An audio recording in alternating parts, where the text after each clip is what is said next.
Bien, buenas noches, vamos a iniciar la oración número 9, gracias a Dios. Oración número 9, miércoles 30 de octubre.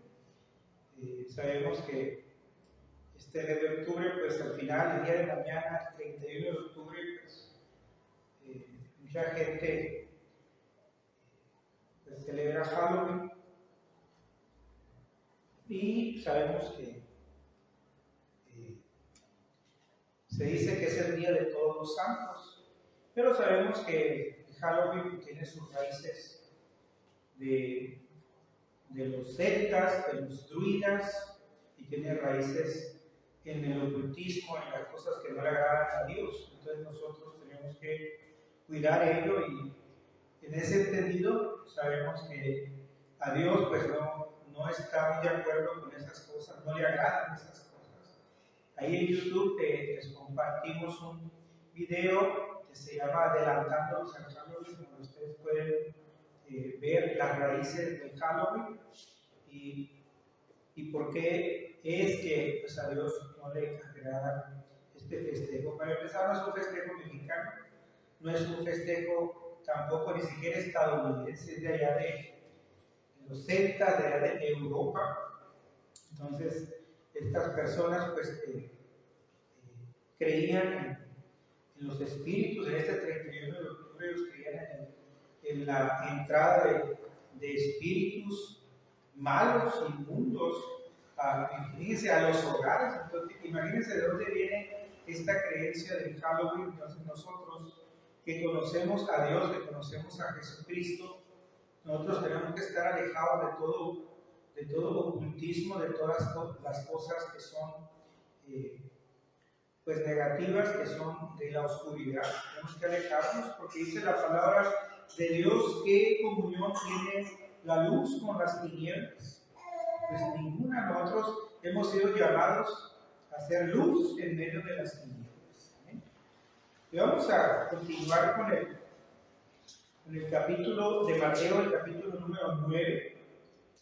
La palabra de Dios dice en el nombre del Padre, del Hijo y del Espíritu Santo. Entonces, entrando Jesús en la barca, pasó al otro lado y vino a su ciudad. Y sucedió que le trajeron un paralítico tendido sobre una cama. Y al ver Jesús la fe de ellos, dijo al paralítico: ten ánimo, hijo, tus pecados te son perdonados.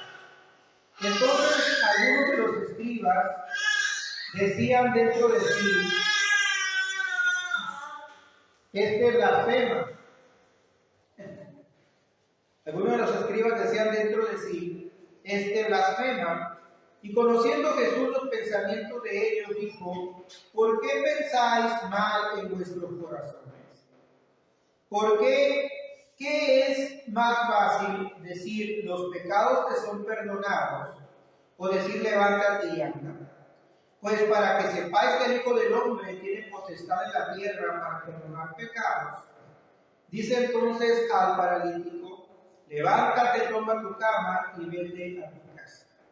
Gloria a Dios. Así que el Señor aquí está hablando, pues, cuando habla de que el Hijo del Hombre se refiere a Él mismo, porque Él, siendo Hijo de Dios y siendo Dios, no se aferró a ser como Dios, sino que se hizo carne y habitó entre nosotros. Gloria al Señor.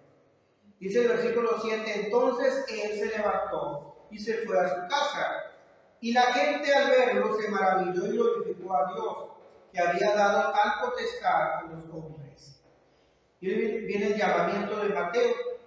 Pasando Jesús de allí, vio a un hombre llamado Mateo, que estaba sentado al banco de los tributos públicos, y le dijo: sígueme. Y se levantó y le siguió. Y aconteció que estando él sentado a la mesa en la casa, he aquí que muchos publicanos y pecadores que habían venido se sentaron juntamente a la mesa con Jesús y sus discípulos. Cuando vieron eso, los fariseos dijeron a los discípulos: ¿por qué come vuestro maestro con los publicanos y pecadores? Al oír esto, Jesús les dijo: los sanos no tienen necesidad de médico, sino los enfermos. Id pues y aprended lo que significa: misericordia quiero y no sacrificio, porque no he venido a llamar a justos, sino a pecadores al arrepentimiento. La pregunta sobre el ayuno. Entonces vinieron a él los discípulos de Juan diciendo: ¿por qué nosotros y los fariseos ayunamos muchas veces y tus discípulos no ayunan? Jesús les dijo: ¿acaso pueden los que están de bodas tener luto entre tanto que el esposo está con ellos? Y Jesús se refería a él mismo, que estaba con los discípulos, que era la iglesia en ese tiempo. Apenas estaba naciendo la iglesia de Jesucristo. Pero vendrán días cuando el esposo les será quitado, y entonces ayunarán. Nadie pone remiendo de paño nuevo en vestido viejo, porque tal remiendo tira del vestido y se hace peor la rotura. Ni echan vino nuevo en odres viejos, de otra manera los odres se rompen y el vino se derrama y los odres se pierden, pero echan el vino nuevo en odres nuevos, y lo uno y lo otro se conservan juntamente. Así es. La hija de Jairo y la mujer que tocó el manto de Jesús. Mientras él les decía estas cosas, vino un hombre principal y se postró ante él diciendo: mi hija acaba de morir, mas ve y pon tu mano sobre ella y vivirá. Y se levantó Jesús y le siguió con sus discípulos. Y ella vino una mujer enferma de flujo de sangre desde hacía 12 años. Se le acercó por detrás y tocó el borde de su manto, porque decía dentro de sí: si tocare solamente su manto, seré salva. Pero Jesús, volviéndose y mirándola, dijo: ten ánimo, hija, tu fe te ha salvado. Y la mujer fue salva desde aquella hora. Al entrar Jesús en la casa del principal, viendo a los que tocaban flautas y la gente que hacía alboroto, les dijo: apartaos, porque la niña no está muerta, sino duerme. Y se burlaban de él. Pero cuando la gente había sido echada afuera, entró y tomó de la mano a la niña, y ella se levantó. Y se difundió la fama de esto por toda aquella tierra. 2 ciegos reciben la vista. Pasando Jesús de allí, le siguieron 2 ciegos, dando voces y diciendo: ten misericordia de nosotros, hijo de David. Y llegado a la casa, vinieron a él los ciegos, y Jesús les dijo: ¿creéis que puedo hacer esto? Ellos dijeron: sí, Señor. Entonces les tocó los ojos, diciendo: conforme a vuestra fe os sea hecho. Y los ojos de ellos fueron abiertos, y Jesús les encargó rigurosamente, diciendo: mirad que nadie lo sepa. Pero salidos ellos, divulgaron la fama de él por toda aquella tierra. No se callaron.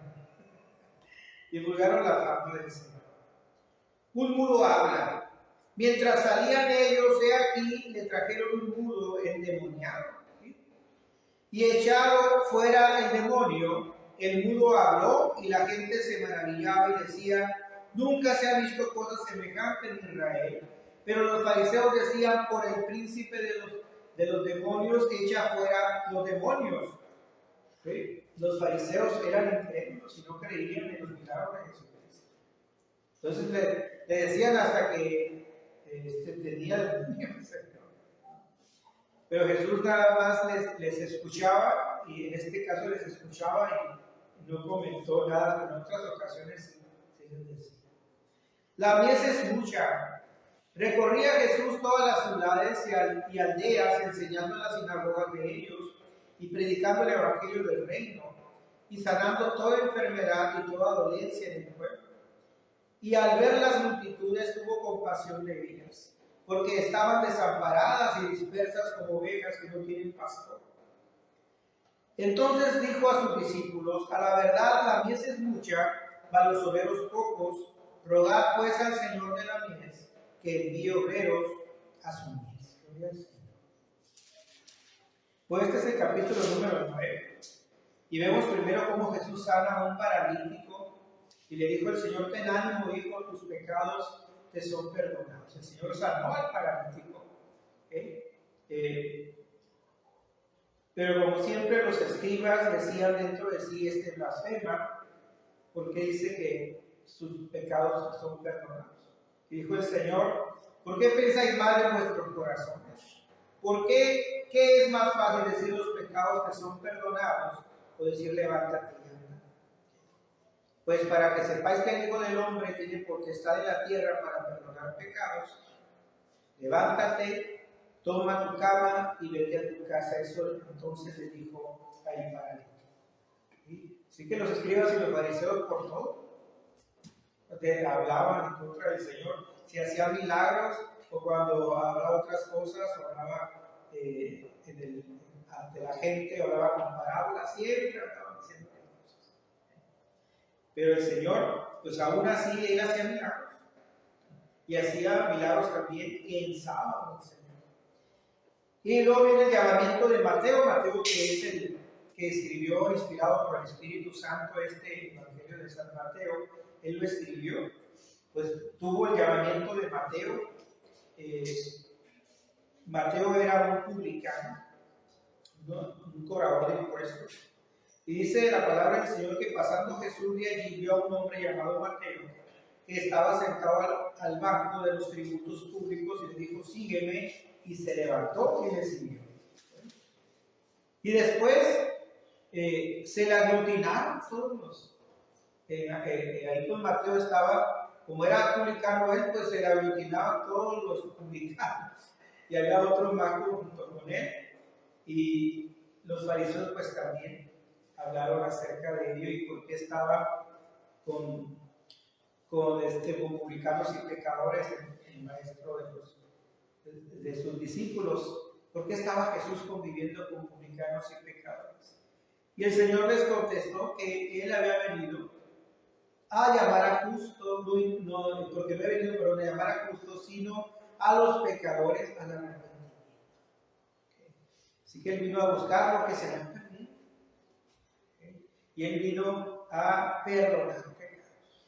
Él vino a sanar heridas. Él vino a sanar dolencias. Él vino a darnos salvación de nuestras almas. Él vino a curarnos nuestras heridas.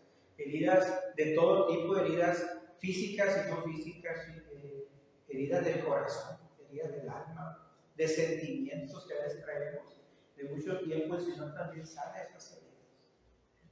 La pregunta sobre el ayuno.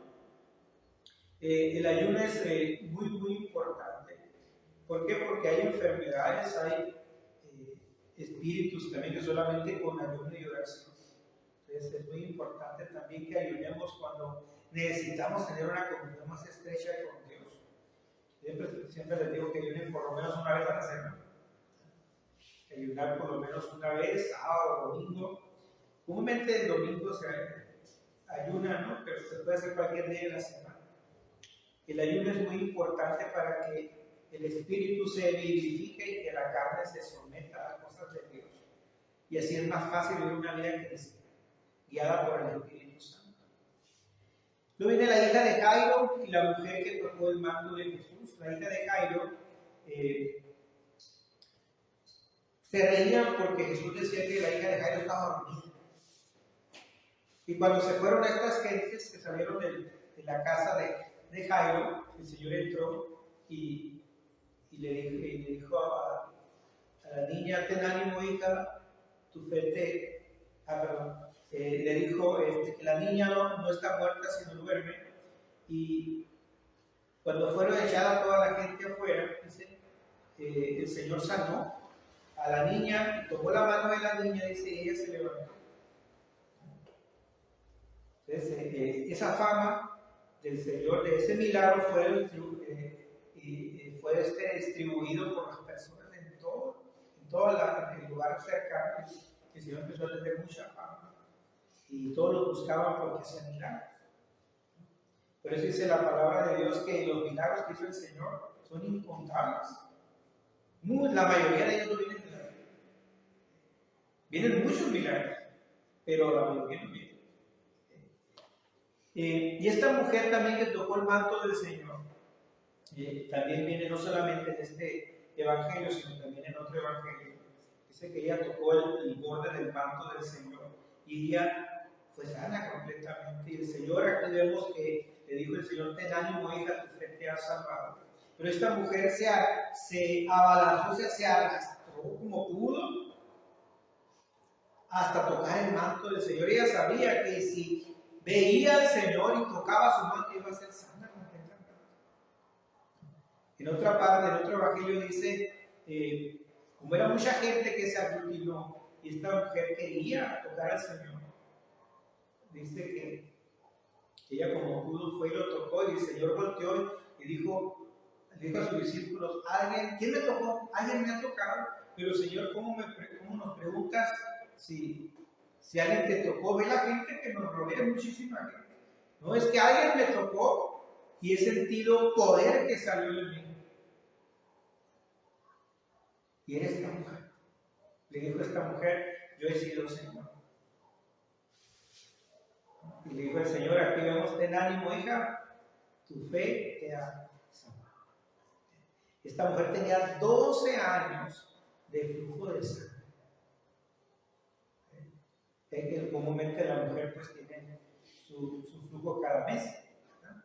Pero esta mujer tenía 12 años, como todos los días. ¿Cómo estaría la pobre mujer?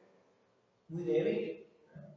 Cansada, agotada. Y el Señor le sanó de ese flujo de sangre y le volvió su cuerpo a la normalidad. Lo dice: 2 ciegos reciben la vista. El Señor les preguntó: ¿creéis que puedo hacer esto? Ellos dijeron: sí, Señor. Ahí también nosotros tenemos que decirle al Señor: sí, Señor, yo sé que tú puedes hacer las cosas. Tener confianza en el Señor. Esto es la fe. Creer que el Señor puede hacer las cosas, que Él puede sanar, que Él puede levantarnos, que puede ayudarnos en casa, que puede ayudarnos con un trabajo, que Él puede ayudarnos en tantas cosas, y aún en aquellas cosas que no le contamos a la gente también. Cosas muy nuestras. El Señor también quiere que nosotros le confesemos esas áreas de nuestra vida, y el Señor les va a empezar a obrar en esas cosas. Aquí vemos como 2 ciegos pues reciben la vista física, claro. Y le dijo: conforme a vuestra fe, o sea, es muy importante que nosotros le pidamos a Dios: Señor, auméntame la fe, aumentanos la fe todos los días. ¿Por qué? Porque vienen ideas, pruebas, situaciones a nuestras vidas, y a veces la fe flaquea, a veces la fe mengua, ¿no? Y a veces nos sentimos como que Dios no nos escucha. Y Dios nos escucha en todo momento. Lo que Él quiere que nosotros le confesemos nuestra situación. Él ya la conoce, pero le gusta que tengamos intimidad con Él, que le tengamos confianza. Lo hizo un mudo habla, y dice que aquí era un mudo, pero tenía un demonio, estaba endemoniado este mudo también. Entonces el Señor le echó fuera el demonio, y el mudo habló, y la gente se maravillaba y decía: nunca se ha visto cosa semejante en Israel. Y después viene: la mies es mucha. Aquí nos está hablando también a nosotros, que nosotros tenemos que ser también instrumentos de Dios, instrumentos del Señor. ¿Para qué? Para llevar la palabra de Dios a los demás y ser ejemplo de testimonio con otras personas también, con nuestro proceder, con nuestra forma de ser, con nuestra forma de conducirnos, nuestra forma de hablar. Y eso viene de Dios. A veces nosotros pensamos, y mucha gente me dice: es que profesor, me dice pastor, o hermano, es que a mí se me hace muy difícil. Y mucha gente, la mayoría de la gente piensa que es con la fuerza de uno. Y no es así. Es invitando a Jesús a la vida de uno. Que Él entra al corazón y nos limpie de todo pecado. Entonces, Él va a entrar al corazón. Así dice la Biblia, que entraremos en Él.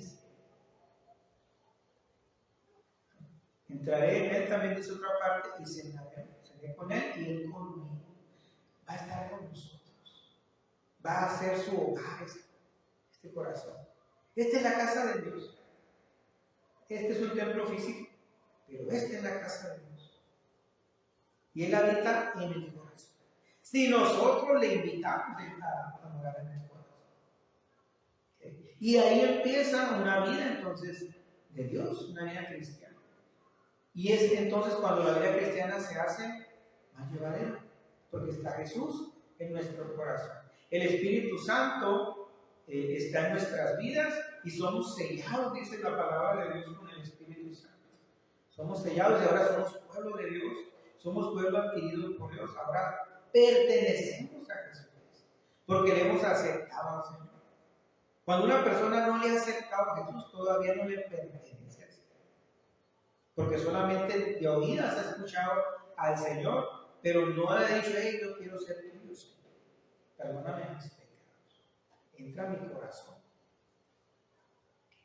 lávame con tu sangre preciosa. Yo quiero ser un hijo o una hija. Cuando se hace eso, entonces empezamos a vivir una vida distinta. ¿Sí? Y el Espíritu Santo nos empieza a guiar a toda verdad y a toda justicia. Y empezamos a hacer entonces la voluntad del Señor, que a la verdad dice: la mies, perdón, es mucha, mas los obreros pocos. ¿Qué se refiere a la mies? La cosecha. Es mucha. La semilla que hay que cosechar es mucha. ¿A qué se refiere? A las almas de las personas en el mundo. Es muchísima.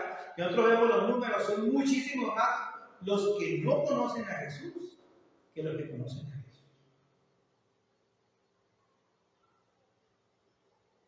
Nada más vemos en China hay 1.400, por ahí 1.400 millones casi de personas. Aquí apenas somos 130.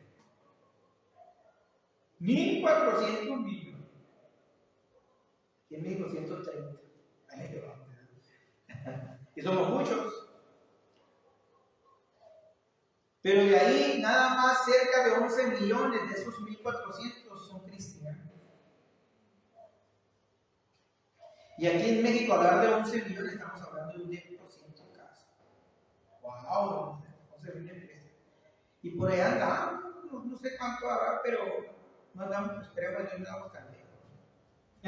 Ha crecido mucho el cristiano. Pero ahí nos damos cuenta en China que a la vez se escucha. Las almas son muchas, la gente escucha. Y ahí hay, la mayoría son budistas. Otros creen en filosofías. ¿Cómo se llama este nombre? Que vienen de la cultura china antigua. Y si vamos a Japón, pues también hay mucho budista allí. Taoísta, se llama otra corriente religiosa de ellos. Taoísta. Y si vamos a la India, pues también son más de 1.400 millones. Ahí sí son más de 1.400. Les gana, creo que ahorita ya le gana China. Pero ahí la mayoría son también budistas, pero también hay hinduistas.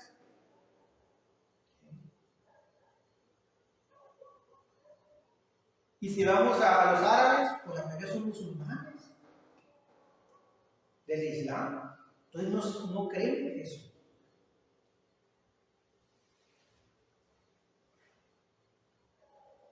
La mayoría aquí en América, pues se tiene una creencia en Jesús, en Cristo.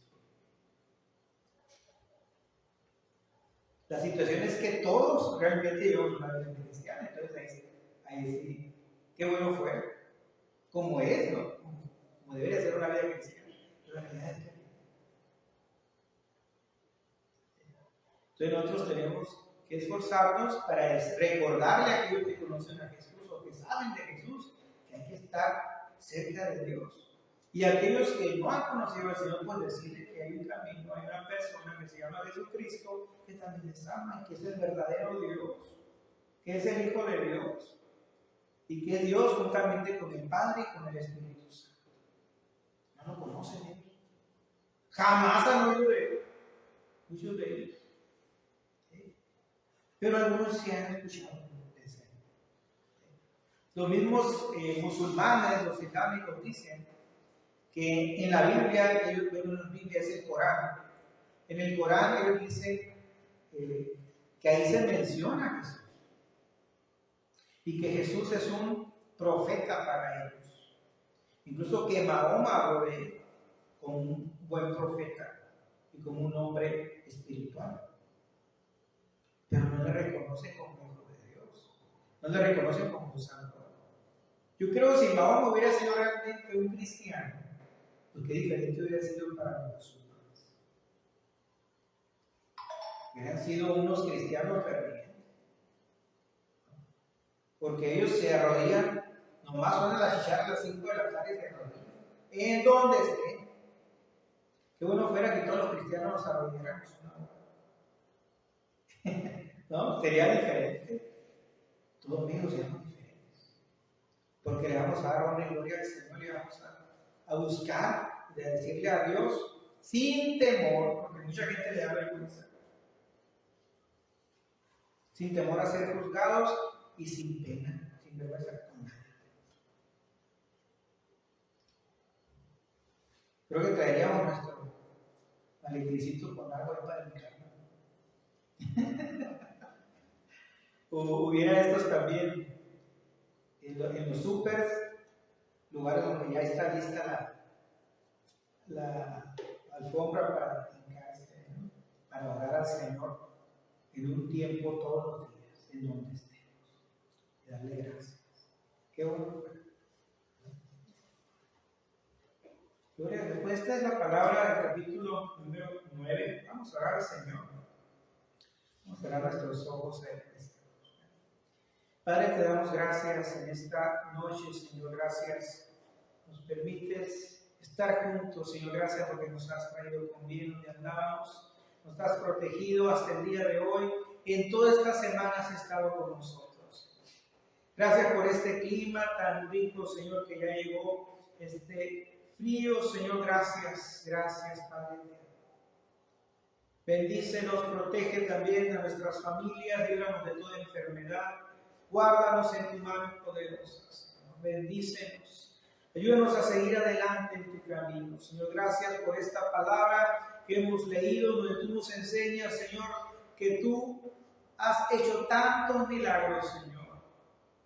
Sanaste a este ciego, Señor, le diste la vista, sanaste a este hombre mudo, Señor, lo liberaste de un demonio y le diste, Señor, el habla nuevamente. Sanaste a esta mujer, Señor, que se abalanzó para tocar el borde de tu manto, Señor. Y así a veces nosotros, Señor, estamos también enfermos, estamos a veces con dificultades, estamos a veces con necesidades. Y queremos, como esta mujer, ir y tocar el manto, el borde de tu manto, Señor. Y en esta noche, Señor, si alguno tiene una necesidad, en esta noche queremos tocar el borde de tu manto, Señor. Y decirte que tú nos sanes, que tú nos des de tu presencia. Y si alguno está triste, que le des de tu paz, Señor. Y si alguno, Señor, se siente solo, que le des de tu compañía, Señor, en esta noche, en el nombre de Jesús. Y si alguno se siente enfermo, le sanes también, Señor. Que le permitas que toque el borde de tu manto espiritual en esta noche, Señor. Sana su vida, sana su ser, toca su corazón, Señor. Y se siente, Señor, abatido porque lo le han menospreciado, le han hecho un lado, Señor. Yo te pido que suplas esa necesidad, porque tú eres el mejor confidente, Señor. Tú eres el mejor alivio en cualquier tribulación. Tú eres el amor, Señor, que quita todo temor, Padre eterno. Bendice las vidas, bendice los corazones. Y prepáranos también, Señor, porque queremos ser obreros que vayan por esa mies, Señor, a predicar tu palabra. Que demos testimonio de que te amamos sobre todas las cosas, Señor. Ayúdanos a ser esforzados y valientes todos los días. Esforzados y valientes, que amemos y perdonemos, Señor. Que amemos, Señor, aleluya, verdaderamente, Señor, con un abrazo sincero, en el nombre de Jesús. Bendice nuestras vidas y nuestras familias, Señor. Te damos gracias en esta noche. Bendice, Señor, bendice las congregaciones, bendice todo el ministerio Vino y Aceite, bendice nuestra hermana Joana y nuestra hermana Obregón, a cada uno de los pastores, Señor, de esta zona, Señor, yo te pido que la bendigas, bendice también las congregaciones de este lugar, Señor, bendícelas, bendice a nuestros pastores generales. Ayúdale, Señor, en esta ardua labor, Señor, de predicar tu palabra y ministrar, Señor, a tantos pastores, a tantas iglesias. Gracias por esa visión de las 1000 iglesias y más que vendrán, Señor. Porque yo sé que tú estás haciendo la obra grande y maravillosa en los corazones, Padre. Ayúdanos a hacer, Señor, tu voluntad todos los días, porque tú te agradas de ellos, Señor. Amén. Gracias.